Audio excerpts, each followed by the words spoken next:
दोस्तों इस वीडियो में हम आप लोगों के बहुत सारे कमेंट का रिप्लाई देने वाले हैं, तो वीडियो को लास्ट तक जरूर देखें। चलिए इस वीडियो को हम कंटिन्यू करते हैं। यहाँ पर आप लोगों को आज का पहला कमेंट नजर आ रहा होगा। इस भाई का कहना है कि ये भाई कतर में 29 जनवरी 2025 को आए थे किसी सप्लाई कंपनी में, यहाँ आकर के फंस गए हैं। कंपनी वालों ने इसका पासपोर्ट ले लिया है। इस भाई का कहना है कि जब ये भाई कतर आ रहे थे तो एजेंट ने नहीं बताया कि आपको सप्लाई कंपनी में भेजा जा रहा है। सप्लाई कंपनी में ड्यूटी और सैलरी का बहुत ज्यादा प्रॉब्लम होता है, तो ये भाई यहाँ से किसी तरह निकलना चाहते हैं। तो इस भाई को मैं यहाँ पर मशवरा देना चाहता हूँ कि अगर आप किसी तरह कतर में आ ही गए हैं तो प्रॉब्लम को झेलना सीखिए। कोई भी नया आदमी जब कतर जाता है तो सबको यही महसूस होता है कि सबसे बड़े प्रॉब्लम में हम ही आकर के फंस गए हैं। मेरे ख्याल से आप किसी भी तरह 1 साल काम करके देखिए। 1 साल तक काम करने की वजह से क्या होगा कि आपके ऊपर में जो भी लोन होगा, आपने वीजा लेने के बदले जो भी खर्चा किया होगा, वो सारा जो है क्लियर हो जाएगा। अगर आपका जो है काम में दिल लग जाएगा तो आप कंटिन्यू कीजिएगा। अगर काम में दिल नहीं लगेगा तो 1 साल के बाद में कंपनी से आप कहिए मैं काम नहीं करना चाहता हूं, मेरा आईडी कैंसिल करके मुझे घर भेज दो। अगर कंपनी वाले नहीं मानेंगे तो आप लेबर मिनिस्ट्री में जाकर कंप्लेन करें। ये मेरा सजेशन है उस भाई के लिए। अगर उस भाई किसी भी सूरत में काम करने तैयार नहीं हो रहे हैं तो आपके लिए लेबर मिनिस्ट्री का दरवाजा खुला है, वहां जाकर के आप घर जाने के लिए कंप्लेन कीजिए। दोस्तों आप लोगों को अगला सवाल नजर आ रहा होगा। इस भाई का कहना है कि इसकी कंपनी ने इसके साथ जो है झूठ बोल करके बलागुरूब का केस लगा दिया, ये कहते हुए कि ये बंदा कंपनी छोड़ करके भाग चुका है। आगे इस भाई का कहना है कि अगर मैं किसी दूसरी कंपनी में जाकर के अपना इकामा ट्रांसफर करके आईडी बना सकता हूं या नहीं बना सकता हूं, कमेंट पढ़ने के बाद दोस्तों आप लोगों को यही समझ में आएगा। तो मैं इस भाई को कहना चाहूंगा कि आपके खिलाफ जब कंपनी ने झूठा जो है बलागुरूब लगाया कि आप कंपनी छोड़ करके भाग चुके हैं, तो आपने टाइम पर सीआईडी में जाकर के उल्टा कंपनी के खिलाफ कंप्लेन क्यों नहीं किया कि कंपनी ने आपके खिलाफ जो है झूठा बलागुरूब लगाया है। अगर आप टाइम रहते हुए ये काम करते तो बहुत ज्यादा चांस था कि आपका बलागुरूब खत्म हो जाता। आगे जो आपने कहा है कि हम किसी दूसरी कंपनी के साथ में मिल करके अपना इकामा बनवा सकते हैं या नहीं बनवा सकते हैं, तो यहाँ पर कहना चाहूंगा आपने जैसा बताया है कि आपके खिलाफ बलागुरूब का केस लगा हुआ है, तो बलागुरूब के केस लगने की वजह से आपका किसी दूसरी कंपनी में चेंज नहीं होगा। आप इस वक्त कतर में इलीगल तरीके से रह रहे हैं। यहाँ पर मैं आम लोगों की जानकारी के लिए बता दूं कि आपको जैसे ही पता चलता है कि कंपनी ने आपके खिलाफ में बलागुरूब लगाया है तो आप फौरन जाकर के सीआईडी में कंप्लेन करें। वहां पर आप भी कंपनी के खिलाफ अपील करें कि कंपनी ने आपके खिलाफ में झूठा आरोप लगाया है। ये काम आपको 3 दिन के अंदर में करना पड़ता है। 3 दिन गुजरने के बाद भी अगर आप एक्शन नहीं लेते हैं तो ये समझा जाएगा कि ये जो है केस आपके खिलाफ लग चुका है। अब इसको हटाने के लिए 12,000 रियाल फाइन पे करना होगा। अगला कमेंट यहाँ पर दोस्तों आप लोगों को नजर आ रहा होगा। आप में से किसी भाई ने कहा है कि हमारी कंपनी भी हम लोगों के साथ में बहुत जुल्म करती है। रमजान के महीने में 8 घंटा ड्यूटी लेती है, लोगों को डरा धमका करके रखती है, मारपीट भी करती है, 1 मिनट के लिए भी रेस्ट करने का मौका नहीं देती है, यहाँ तक कि पानी पीने का मौका भी नहीं दिया जाता है। जैसा कि इस भाई ने बताया है ये सरासर गलत है। अगर आप लेबर मिनिस्ट्री में कंप्लेन करेंगे तो ऐसी कंपनियों के खिलाफ में जरूर कार्रवाई की जाएगी। रमजान के महीने में सिर्फ 6 घंटा ड्यूटी करना पड़ता है। जो कंपनी वाले भी इस रूल को वायलेट करेंगे उसके खिलाफ में कार्रवाई की जाएगी। तो आप लेबर मिनिस्ट्री में जाकर के जरूर कंप्लेन करें। लेबर मिनिस्ट्री का कॉन्टेक्ट नंबर आप लोगों को स्क्रीन पर नजर आ रहा होगा। अगला कमेंट यहाँ पर आप लोगों को नजर आ रहा होगा, क्या आप मेरा वीजा चेक कर सकते हैं सर जी। दोस्तों इस भाई ने उस वीडियो के नीचे में कमेंट किया है जिसमें मैंने यूएई का वीजा चेक करने के लिए बताया है कि पासपोर्ट के जरिए हम दुबई का वीजा कैसे चेक कर सकते हैं कि ये वीजा ओरिजिनल है या ये कि फेक है। तो यहाँ पर मैं आम लोगों की जानकारी के लिए बता दूं कि गल्फ एक्सपर्ट यूट्यूब चैनल पर आप लोगों को दुबई का वीजा कैसे चेक किया जाता है, ओरिजिनल है या ये कि डुप्लीकेट है, इसके ऊपर भी आप लोगों को वीडियो मिल जाएगी। उस वीडियो को देख करके आप खुद से अपने मोबाइल में चेक कर सकते हैं। मैं कोशिश करूंगा कि उस वीडियो का लिंक वीडियो के डिस्क्रिप्शन में डाल दूं। इस भाई को मैं कहना चाहूंगा कि वीडियो को देख करके आप खुद से चेक कर सकते हैं, मुझसे चेक करवाने की जरूरत नहीं है। अगला कमेंट यहाँ पर आप लोगों को नजर आ रहा होगा। इस भाई का कहना है कि मैं हाउस ड्राइवर हूँ, अपनी फैमिली को बुलाना चाहता हूँ, कैसे पॉसिबल है। इस भाई को मैं जवाब देना चाहूंगा कि अगर आपकी सैलरी 5,000 रियाल है तो आप अपने किफालत पर बुला सकते हैं।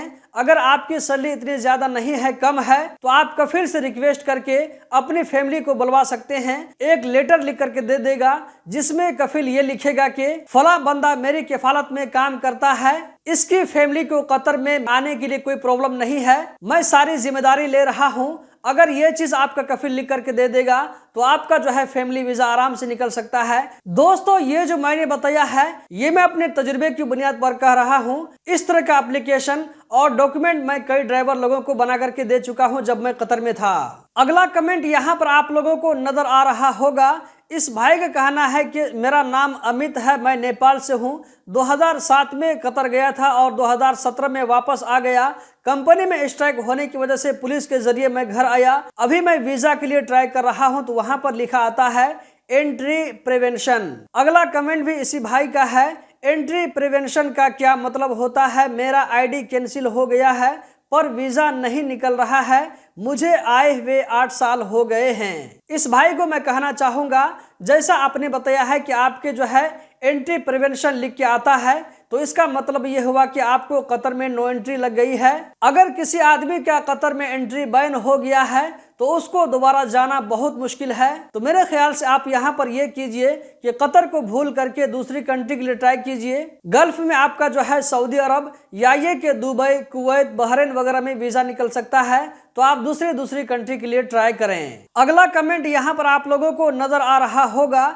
इस भाई का कहना है कि मैंने लोकल ट्रांसफर के लिए एप्लीकेशन डाल दिया है, 30 दिन का नोटिस पीरियड मिला है, क्या मैं इस बीच में उम्रा के लिए जा सकता हूं? तो इसका जवाब है कि बिल्कुल जा सकते हैं, कोई दिक्कत की बात नहीं है। अगर आपका आईडी वैलिड है तो आप उम्रा पर जाकर के आ सकते हैं, मेरे ख्याल से कोई दिक्कत नहीं होगी। अगला सवाल यहाँ पर आप लोगों को नजर आ रहा होगा। भाई अभी मैं कतर में हूँ, मुझे आईडी कैंसिल करना है, कहाँ पे कैंसिल होगा प्लीज बता दो। इसका जवाब है कि आपका आईडी आपकी कंपनी वाले कर सकते हैं, किसी दूसरी जगह से कैंसिल नहीं होगा। आप इसी तरह लेबर मिनिस्ट्री में कंप्लेन कर सकते हैं घर जाने के लिए। अगला कमेंट यहाँ पर आप लोगों को नजर आ रहा होगा।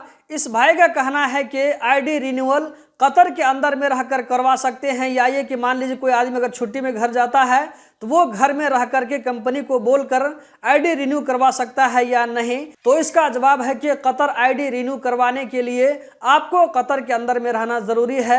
आप जैसे ही कतर से बाहर एग्जिट करेंगे तो आपका आईडी रिन्यू नहीं होगा, ये कतर का पुराना रूल है। यहाँ पर आप लोगों को अगला सवाल नजर आ रहा होगा। इस भाई का कहना है कि कतर का लाइसेंस कैंसिल होता है या नहीं। इस भाई का दूसरा सवाल है कि कतरी आईडी बनने के बाद कतरी आईडी का नंबर चेंज होता है या ये कि नहीं। दोस्तों, यहाँ पर मैं अपने एक्सपीरियंस की बुनियाद पर कहना चाहूंगा कि जब तक मैं कतर में रहा तो कहीं पर सुना नहीं और कहीं पर नहीं देखा कि कोई आदमी जो है अपना लाइसेंस कैंसिल करवा रहा हो, या ये कि किसी कंपनी वाले ने किसी वर्कर का लाइसेंस कैंसिल करवाया हो। अगर कोई कंपनी वाले अपने जो है वर्कर का लाइसेंस कैंसिल करवाना चाहे तो दोस्तों ये जो आसान नहीं होगा। वो अपने वर्कर का आईडी कैंसिल करवा सकता है, लाइसेंस कैंसिल नहीं करवा सकता है। अगर आपका कतर आईडी कैंसिल हो भी जाता है, आप अगर सिस्टम में चेक करेंगे तो वहां पर आपका कतर आईडी कैंसिल शो करेगा, लेकिन वहीं पर आप लोगों को नीचे में आपके ड्राइविंग लाइसेंस का डिटेल मिल जाएगा। ड्राइविंग लाइसेंस नंबर क्या है, कब इशू हुआ है, कब एक्सपायर होगा। और इस भाई ने जो दूसरा सवाल किया है कि अगर एक बार कतर में आईडी नंबर बन गया तो ये चेंज होता है या ये कि नहीं होता है, तो यहाँ पर कहना चाहूंगा कि पूरे लाइफ में आपको कतर आईडी जो है नंबर चेंज नहीं होता है, वो एक ही नंबर होता है। मानकर चलिए आप जो है 2025 में कतर जाते हैं, 2 साल काम करने के बाद आप घर चले जाते हैं, आईडी कैंसिल करके आप फिर से नया वीजा निकालते हैं, फिर जो है 2 साल के बाद में कैंसिल चले जाते हैं, फिर आप जो है नया पासपोर्ट बनाते हैं, फिर तीसरी मरतबा आप नया वीजा इशू करवाते हैं। तो आपका वीजा जितनी मरतबा भी इशू होगा तो वीजा नंबर चेंज होगा, लेकिन कतर आईडी नंबर आपको जो पहले मिल चुका है वही हमेशा मिलता रहेगा। दोस्तों, आप लोगों को अगला सवाल नजर आ रहा होगा। इस भाई का कहना है कि ये सिर्फ कतर सिटीजन के लिए है। ये भाई उस वीडियो के नीचे में कमेंट कर रहे हैं जिस वीडियो में मैंने आप लोगों को बताया था कि कतर में बलदिया के एक सेक्शन है जहां डेली क्विज दिया जाता है। तो जो उसका जो है जवाब देता है तो 3 लकी विनर को 1,000 रियाल का प्राइज मिलता है। तो उसी वीडियो के नीचे में इस भाई ने कमेंट किया है कि सिर्फ कतरियों के लिए है। तो दोस्तों यहाँ पर मैं कहना चाहूंगा कि टर्म और कंडीशन में कहीं पर भी नहीं लिखा था कि ये सिर्फ कतरियों के लिए है, नन कतरियों के लिए नहीं है, ऐसा कहीं पर भी नहीं लिखा था। आप लोगों को मैंने कहा था कि अगर आप लोग इंटरेस्टेड होंगे तो इसका सही जवाब क्या होगा मैं रोजाना पोस्ट किया करूंगा, लेकिन आप लोगों की तरफ से रिस्पॉन्स नहीं आने की वजह से मैंने उसको वैसे ही छोड़ दिया। आप में से जो लोग अरबी जानते हैं जाकर के चेक करें, हो सकता है कि आपका जो है कभी न कभी लक साथ देगा, आप भी 1,000 रियाल जीत सकते हैं। उस वाली वीडियो का लिंक आप लोगों को इस वीडियो के डिस्क्रिप्शन में मिल जाएगा। अगला कमेंट यहाँ पर आप लोगों को नजर आ रहा होगा, कतर में कब चलेगा काम, कब मिलेगा नया प्रोजेक्ट। इस कमेंट को राजू सिंह ने किया है। दोस्तों मैं आप में से ऐसे लोगों की जानकारी के लिए बताता चलूं कि कतर में जो है काम ओपन हो चुका है। अब यह है कि पहले की तरह ओपन नहीं हुआ है, लेकिन बहुत सारा काम मिलने लगा है। इसी चैनल पर मैं कभी कभी कतर में न्यू जॉब वैकेंसीज के बारे में वीडियो बनाता हूं, तो आप इस चैनल के साथ में जुड़कर रहें, हो सकता है कि आपके लिए कोई सुटेबल जॉब मिल जाए। यहाँ पर आप लोगों को आज का सेकेंड लास्ट कमेंट नजर आ रहा होगा। इस भाई का कहना है कि मेरा उम्र 56 साल हो गया है, मेरे पास मल्टी कतर ड्राइविंग लाइसेंस है, क्या किसी कंपनी का वीजा मिल जाएगा। यहाँ पर मैं कहना चाहूंगा कि आपका एज 56 साल हो गया है, तो 56 साल एज होने की वजह से वीजा आपको आसानी से नहीं मिलेगा। मिलने के लिए मिल सकता है, लेकिन यह है कि बहुत आसानी से नहीं मिलेगा। 56 साल एज जो है काफी ज्यादा हो जाता है, तो एज को देखते हुए बहुत सारी कंपनी वाले आपको इग्नोर भी कर सकते हैं, लेकिन वीजा निकलने के लिए निकल सकता है। कतर गवर्नमेंट तरफ से वीजा इशू हो जाएगा। अब यह है कि कंपनी वाले आपको एक्सेप्ट करेंगे या नहीं करेंगे, ये चीज कंपनी के ऊपर में है। आज का लास्ट सवाल आप लोगों को यहाँ पर नजर आ रहा होगा। आप में से किसी भाई ने कहा है कि 1 मार्च से कतर में नया मेत्राश लॉन्च हो गया है, इसमें गाड़ी ट्रांसफर करने का ऑप्शन नहीं मिल रहा है। तो मैं इस भाई की जानकारी के लिए बता दूं कि नया मेत्राश में भी गाड़ी को ट्रांसफर करने का, गाड़ी को अपनी मिल्कियत से किसी दूसरे की मिल्कियत में ट्रांसफर करने का ऑप्शन भी दिया हुआ है। आप जाकर के चेक करें। अगर आपको समझ में नहीं आता है तो टाइपिंग सेंटर में जाकर के बात करें, वो लोग इस काम को करवा देंगे। ये ऑप्शन उसके अंदर में मौजूद है। दोस्तों इस वीडियो में इतना ही। उम्मीद करता हूं इस वीडियो से आप लोगों को बहुत सारी जानकारी मिली होगी, बहुत सारे नए नए जो है सवालों का जवाब मिला होगा। तो वीडियो को लाइक करके आगे जरूर शेयर करें। बहुत बहुत शुक्रिया।